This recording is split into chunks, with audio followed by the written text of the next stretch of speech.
Hello everyone and welcome to my General Hospital Today channel. I hope everyone is having a wonderful day. Before we begin, please hit the subscribe button and give this video a thumbs up.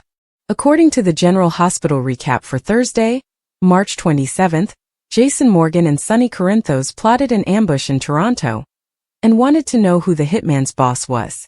Diane Miller became concerned when she discovered Alexis Davis splayed out on the floor in her office. Alexis informed Diane that she was merely meditating before her meeting with Rick Lansing. Diane stayed to play referee since Alexis intended to urge for peace. However, Rick showed up and instantly apologized, indicating that he was on the same page. While Rick and Alexis were settling on their new truce, Molly Lansing Davis arrived at Sonny's house and made a pitch to Christina Corinthos Davis. Molly wanted her sister back, so she persuaded Christina to join her for movie evenings and appeared optimistic about their relationship's future. Lucky Spencer and Elizabeth Baldwin enjoyed a romantic dinner at Charlie's Pub. As Liz and Lucky reminisced about their teenage adventures in New York, Lucky offered her to join him on a New York weekend trip. After accepting Lucky's invitation, Elizabeth had to rush off to work. Ava Jerome then hinted to Nina Reeves about viewing Sonny with fresh eyes after their most recent talk. After taking Avery Corinthos to Sonny's house for the drop-off, Ava secretly taunted Christina about Sonny's medical problems. Ava stated that if Sonny wasn't well enough to care for Avery, she should have full-time custody, and she predicted that a judge would agree with her. Molly returned to Alexis' office and found that Cody Bell had helped convince Rick to make peace with Alexis. Molly also updated Alexis on her efforts to reconcile with Christina. Ava returned home and found Rick in her apartment, mentioning that he had parked in her place. Christina soon began knocking on Ava's door, determined to finish this once and for all. In Sonny's office, he told Jason about what occurred to Ava at his house recently. Brick soon appeared with new information on Salisky, the hitman Valentine Cassadine suspected for the penthouse explosion. According to Brick, Salisky was a contract killer and former intelligence officer who was currently based in Toronto. Because Salisky was renting an apartment in a warehouse there, Brick indicated he could be caught at one of those locations. However, Brick warned that Salisky was paranoid and dangerous, and he believed a team should be sent in. Jason was prepared to handle this on his own right away, but he disliked the notion of Sonny joining in due to his condition. Sonny insisted on accompanying Jason, hoping to learn the name of the person who hired Salisky. She discussed marital turmoil with Isaiah Gannon at Jordan Ashford's house, essentially saying she'd run against Sonny if she were in control. When Brick arrived with flowers and saw Jordan and Isaiah, he recognized they were now a couple. Jordan asked Brick to keep the news to himself, and he agreed. Brick also added that he had heard some questionable things about Isaiah's family, and hoped that Isaiah was not involved in any of it. Isaiah thought Brick had investigated his background, but Jordan assured him that she had not requested Brick to do so. Felicia Scorpio spoke with Sasha Gilmore Corbin on GH about maybe adding Jason's medical information to the baby's file, and whether he would appear on the birth certificate. Sasha pretended it wasn't essential because she was raising this baby on her alone, but Felicia encouraged her to speak with Jason and ensure everything was in order. Sasha left Jason a voicemail later, and he noticed that she had called and was preparing to leave for Toronto with Sonny. Meanwhile, Stella Henry met with Lucas Jonas in an exam room to discuss kidney disease risks and the necessity of being proactive. At the Quartermaine estate, Brooke Lynn Quartermaine informed Harrison Chase that Lulu Spencer had quit her position at Deception due of him. Brooke Lynn recounted Lulu's accusations about Chase's hostile visit, and he was angered by her mouthing off. Brooke Lynn was concerned about Chase's use of his badge to threaten others. According to General Hospital spoilers, Chase may make some more bold actions as the tale progresses, so stay tuned. Christina's spiraling mental health concern. Ferncliff, will you keep coming? According to General Hospital spoilers, Christina Corinthos Davis and Ava Jerome have not lost their love. Having said that, a recent incident on the serial has led fans to doubt Christina's mental state. Christina Corinthos Davis has gone through a lot. Christina has experienced enormous grief after baby Irene/Adela died in early August 2024. The Metro Court Pool episode with Ava was painful in and of itself, but losing the baby and the rift it caused between her and her sister, Molly Lansing Davis, added to the horror. Add in the fact that Christina lost her sister, Sam McCall, only months after, and her brother Michael Corinthos' burn injury, which placed him in the ICU battling for his life, and it's clear that Christina is at her breaking point.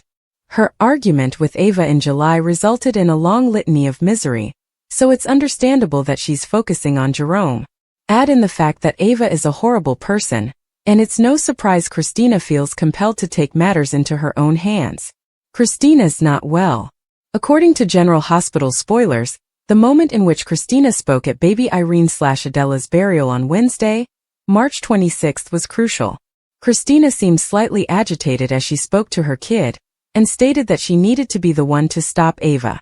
Christina sounded psychologically disturbed. Will Christina come forward when the chips are down and the vehicle catastrophe occurs? Will she hide? Will proof emerge that Christina tampered with Ava's car? Will Christina lie, then feel so bad about it that she has a mental breakdown? Could she be transferred to Ferncliff or another type of rehab center? Rick and Alexis truce and Sunny gets a lead on the firebomber. What were your thoughts on today's General Hospital spoilers? If you missed it, you're in luck. Here's a recap. Stella Henry attends General Hospital on a regular basis to ensure that her kidneys are healthy. Lucas Jones runs her through a few easy tests to ensure that she is fine. Felicia Scorpio is being proactive with Sasha Corbin over the baby she is carrying. She has already attempted to get Sasha to obtain the father's medical background so that she might provide it for her child. Felicia now urges that Sasha leave no gaps with the father and get everything in writing. He has promised to let Sasha raise the child on her own, but what if he changes his mind after the baby is born? Felicia urgently recommended Sasha to finalize everything now so there are no surprises later. After the two parted ways, Sasha called Jason Morgan and left a message suggesting they needed to chat. Jordan does not agree with Laura when it comes to Sunny. Isaiah Gannon and Jordan Ashford had returned home after a 5-mile run, and she informs him about her conversation with Ezra Boyle the day before. Read more. Find out what happened in the last episode of GH. Jordan informs Isaiah that he believes she should separate herself from the mayor and her partnership with Sunny Corinthos. Ezra advised that instead of supporting Laura Collins, she take a tougher position on organized crime and prepare for her own mayoral campaign. Jordan admits that she believes Laura has a blind spot when it comes to Sunny, and that if they had simply taken over his pier for the Esplanade, it would have been the ideal place. She believes that if Sunny and Laura were not friends, the outcome would have been very different. Jordan claims that if she becomes mayor in the future, there will be no room for Sunny in Port Charles. They are stopped by a knock on the door and there is Brick. He's back in town and was wondering whether Jordan might join him for supper. She informs him that she is seeing Isaiah, and Brick warns her about his family before departing. Chase and Brooklyn are in sync. Harrison Chase returns home to discover Brooklyn Quartermain finishing off some work. She informs him that Lulu Spencer quit earlier in the day, blaming it on his threats. Chase is unapologetic about threatening her, claiming that he is weary of her big mouth. BLQ does not want him to use his badge to intimidate people, but Chase sees no problem with doing so to protect her. They remain committed to working through this challenging situation together. Lucky plans a getaway with Liz. Elizabeth Baldwin arrives to Charlie's to find Lucky Spencer waiting for her with a special dinner of chicken parm direct from New York City. They recall their first trip to the city a million years ago, when Lucky slept on the floor of their hotel room. He informs Liz that he has arranged a trip to NYC for them, which includes a stay at the same hotel. She informs him that this time, no one will sleep on the floor. Christina and Molly take baby steps toward their sisterhood. Christina Corinthos hasn't spoken to her sister, Molly Lansing Davis, in a long time, so she's surprised to see her at the door. Molly informs her that she is struggling and would like to get her sister back. The two are unsure whether they would ever get along again, but they resolve to try, starting with takeout and movies. While they're conversing, Ava Jerome arrives to drop off Avery for Sunny, and is forced to deal with Christina instead. Ava half-grilled her about Sunny's condition, and wondered aloud how his illness could influence their custody agreement. Rick and Alexis make a truce. Hell has officially frozen over in Port Charles because, for the first time possibly ever, Rick Lansing and Alexis Davis are on the same page. Diane Miller came to the office to discover Alexis on the floor, attempting to meditate. She explains that she has brought Rick around and wishes to make a ceasefire for their daughter's sake. Rick arrives shortly after and apologizes for always provoking Alexis. He wants to call a truce and start being nice for Molly's sake. Alexis is startled and quickly accepts. Molly arrives to find them both behaving strangely calm, and Alexis informs her that they have agreed to be cordial from now on. Molly is pleased and tells her mother about her encounter with Christina. Rick departs and goes straight to Ava's. As he is delivering her the good news about the truce, Christina begins beating on the door and yelling at Ava that it is time to finish things. Sunny receives a solid lead on who was hired to kill him. Sunny is in the middle of telling Jason about his encounter with Ava, and how she was prepared to watch him die when Brick knocks on the door. He believes he knows who set fire to Sunny's penthouse. Salisky, a contract killer, is currently in Toronto. If they discover him, they will know who hired him and who wants Sunny dead. Sunny insists on accompanying Jason to Toronto, despite Jason's desire to depart immediately. On March 27th, General Hospital fan Tabiana Ali shared a behind-the-scenes look at the show on social media, and may have unintentionally spilled some major news in the process. "A day in the life of a soap actress," she captioned the entertaining video. "Girl, today was a hectic day. I had 2 shows to tape and a song to record. I barely had time to sit, but these are my favorite days," she told me. "I love when things are little hectic. Did you notice the same part of Ali's post that we did? She needed to record a song.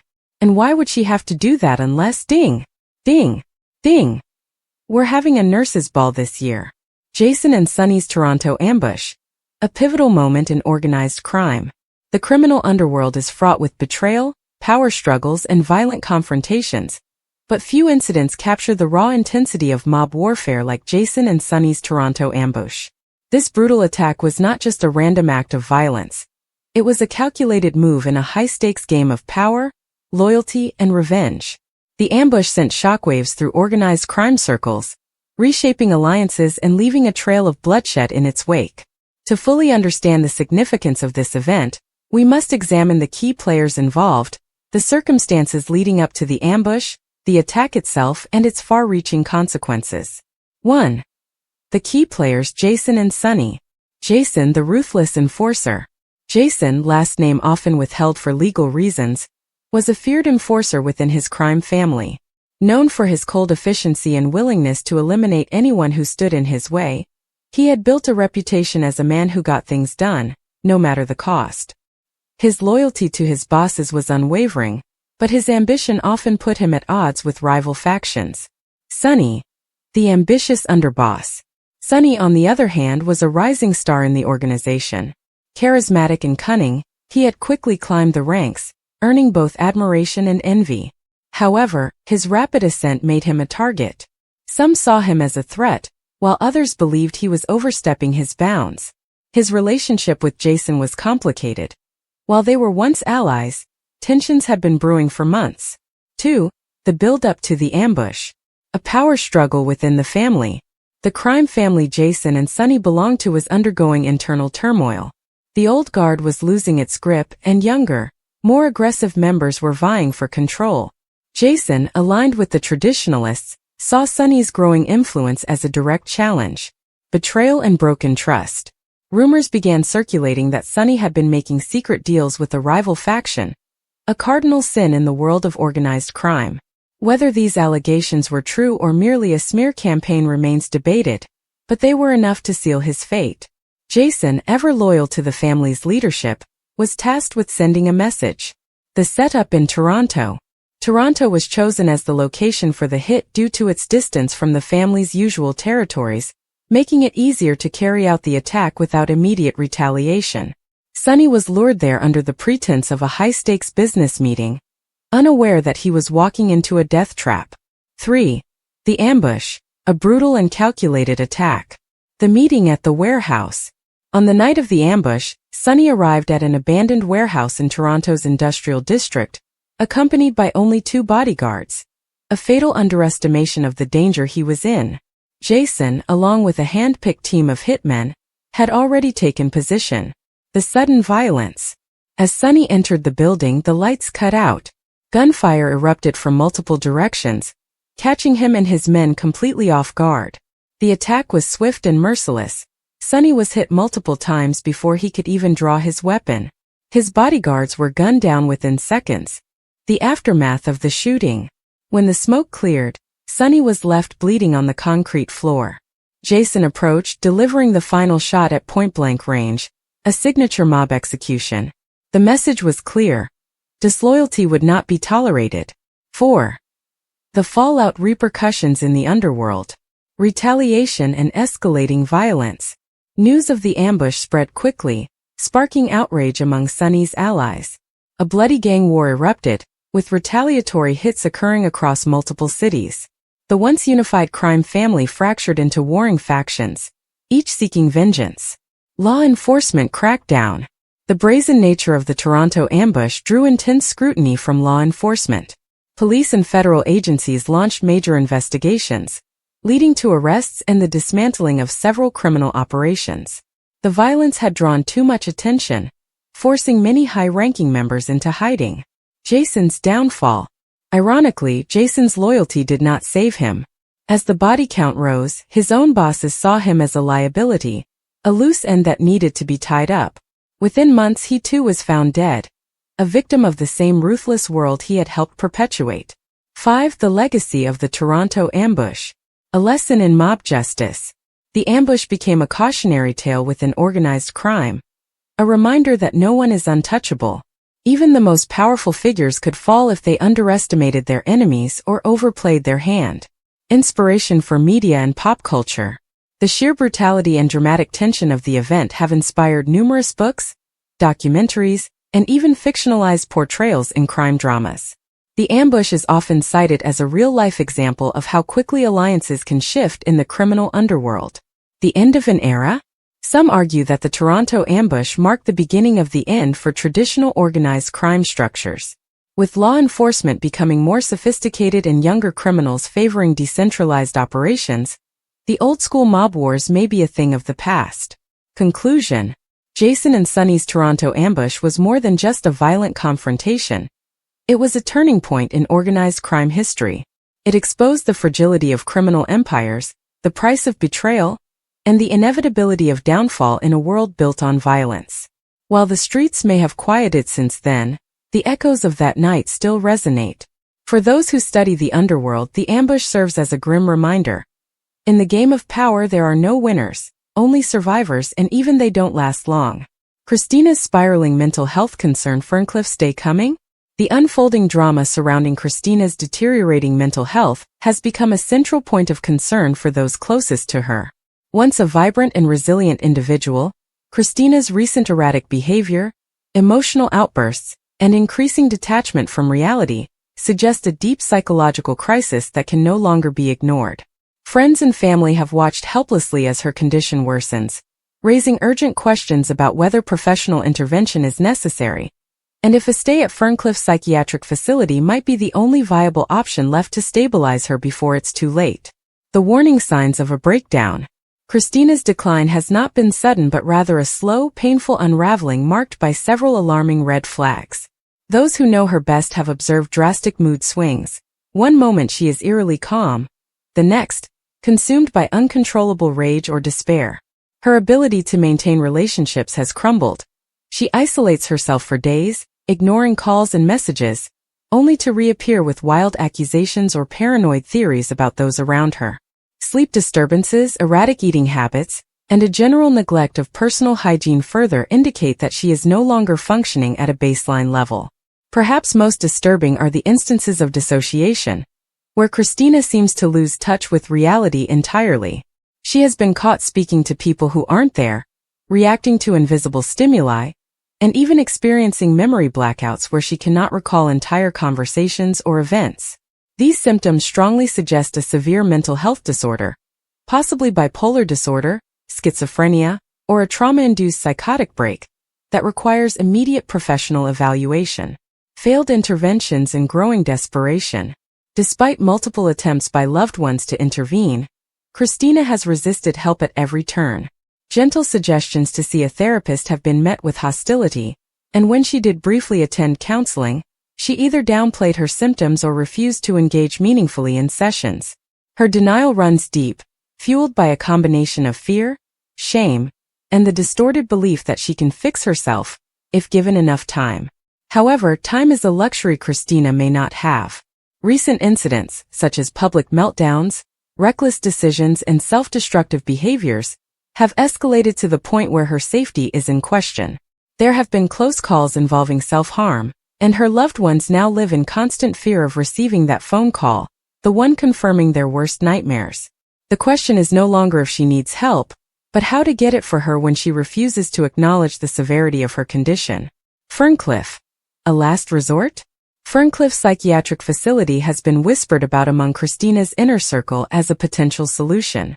Known for its intensive treatment programs for severe mental health crises, Ferncliff offers structured therapy, medication management, and round-the-clock supervision, precisely what Christina may need to regain stability.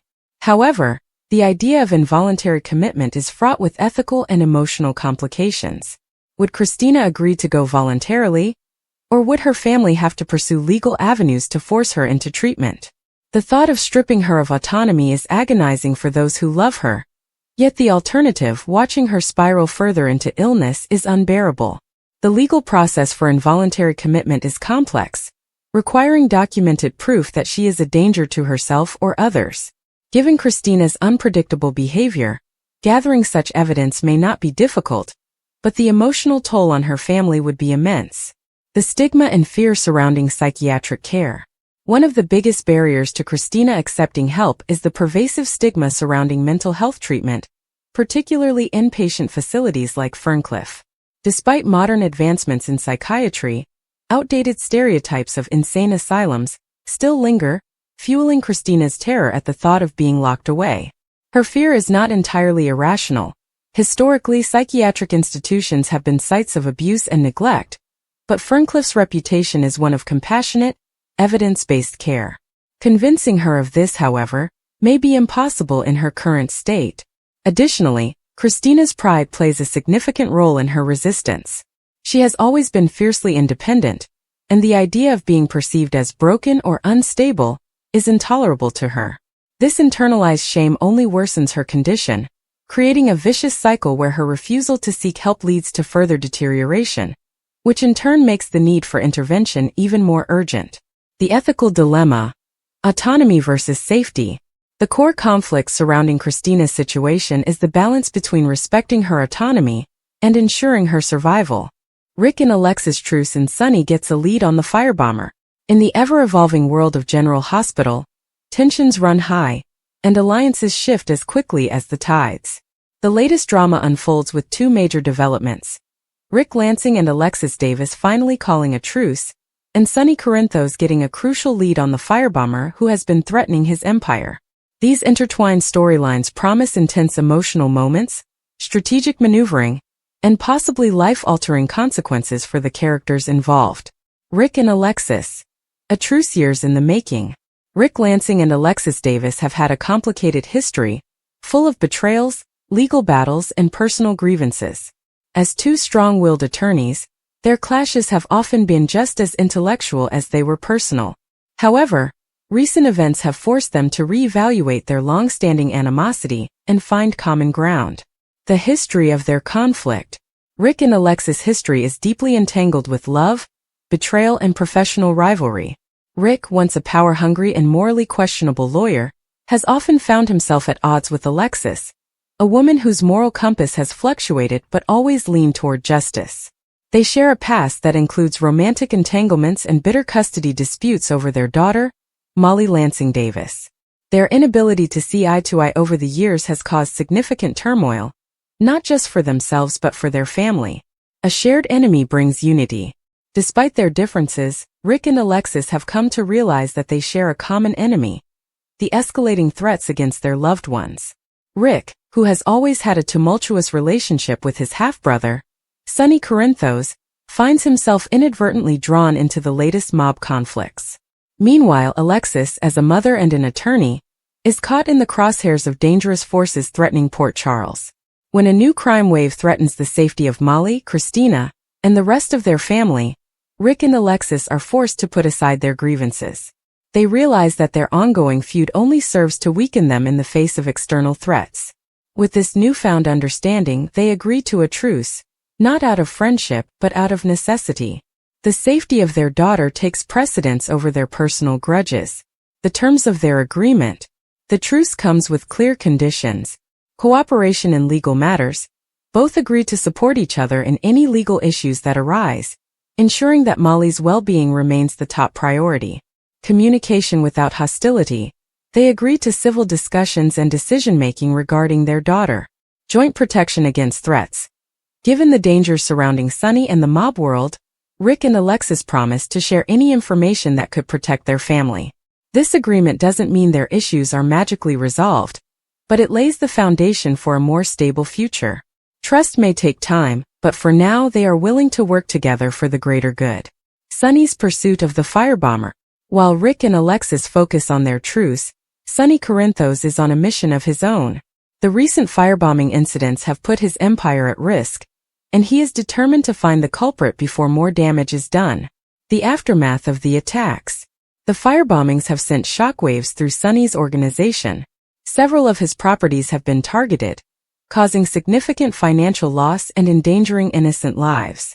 As a seasoned mob boss, Sunny understands that these attacks are not random. Someone is sending him a message. The question is, who? A key lead emerges. After weeks of investigating, Sunny finally gets a break. His trusted enforcer, Jason Morgan, discovers surveillance footage that shows a suspicious figure near one of the attack sites. The footage is grainy, but there is enough evidence to suggest that the culprit is someone within the Port Charles underworld. Additionally, a recovered piece of fabric from the scene has traces of a rare chemical used in explosive devices. Interrogation and strategy. Sunny wastes no time in using his connections to find out more. He calls in some favors and arranges a meeting with an informant who claims to have knowledge about the attacks. The informant, a low-level operative in a rival organization, reveals that a new player has entered the scene, a shadowy figure known only as the Spectre. According to the informant, the Spectre has been orchestrating the attacks in an attempt to weaken Sunny's grip on the city. What's more alarming is that the Spectre may have ties to someone Sunny once trusted. This revelation sets the stage for an intense confrontation, as Sunny must determine who among his allies has betrayed him. Confrontation and the next move. Determined to get answers, Sunny sets a trap. He spreads false information about an upcoming shipment, hoping to lure the Spectre into making a move. With Jason and Dex Heller by his side, Sunny prepares for a decisive showdown that could either end the threat or escalate the danger even further. Meanwhile, Carly, Nina, and his children remain in potential danger, and Sunny knows that every second counts. He must balance his personal relationships with his need for retribution, ensuring that his family doesn't become collateral damage in the war that is brewing. The bigger picture. How these stories intertwine. The truce between Rick and Alexis and Sunny's pursuit of the firebomber are not isolated events, they are deeply connected. With Rick and Alexis working together, they might uncover legal loopholes or hidden information that could aid Sunny's investigation. Similarly, Sunny's discoveries could put their family at risk, forcing them to act preemptively. As the storyline progresses, the key questions remain. Will Rick and Alexis be able to maintain their truce, or will old wounds resurface? Can Sunny outmaneuver the Spectre before another attack occurs? How will these events shape the future of Port Charles and its residents? One thing is certain, General Hospital fans are in for a thrilling ride filled with intrigue, drama, and unexpected alliances. The stakes have never been higher, and the choices these characters make will have lasting consequences.